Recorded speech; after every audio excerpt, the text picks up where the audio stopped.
কেবিনেটত আহিবলগীয়া নিযুক্তিৰ ওপৰত আলোচনা হয়। 22 ছেপ্টেম্বৰত আমি প্ৰায় 12,000তকৈও অধিক নিবনুৱা যুৱক যুৱতীক নিযুক্তি দিম।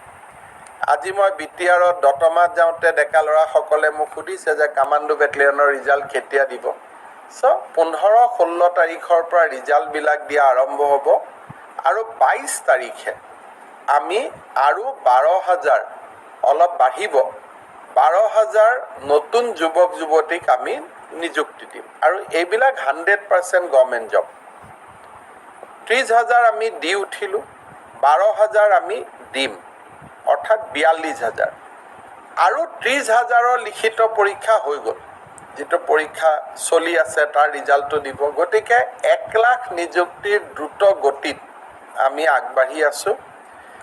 23 তাৰিখে 22ত আমাৰ 12,000 চৰকাৰী নিযুক্তি হ'ব। 23 তাৰিখে 4,500 জলমিত্ৰক আমি নিযুক্তি দিম।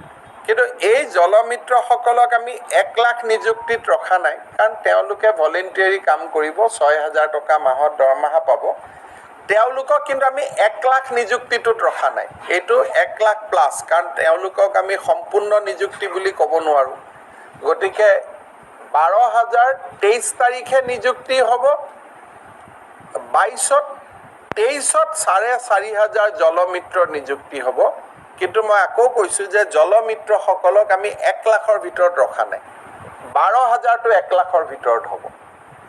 এইটো এটা অতিৰিক্ত বোনাছ হৈ যাব আৰু এই বিষয়ে আজি আমাৰ কেবিনেটত আলোচনা হয় আৰু বাকী খালী থকা পদসমূহ পূৰণৰ বাবেও আমি আৰু এটা 10,000 পোষ্টৰ এডভাৰটাইজ দিবৰ কাৰণে আমি প্ৰস্তুতি কৰিছোঁ। এইবাৰ বিশেষকৈ এই 10,000 পোষ্টত APDCLৰে 5,000 পোষ্ট থাকিব। এটা নতুন ফৰেষ্ট বেটেলিয়নো আমি গঠন কৰাৰ বাবে সিদ্ধান্ত লৈছোঁ। অৰ্থাৎ 12 তাৰিখে এটা নিযুক্তি হ'ব।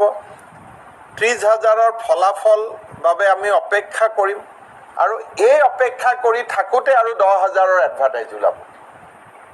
এই পৰিকল্পনাটো আজি কেবিনেটত আলোচনা কৰা হয়, যাতে আমি 1 লাখ নিযুক্তিৰ দিশত আগুৱাব পাৰোঁ।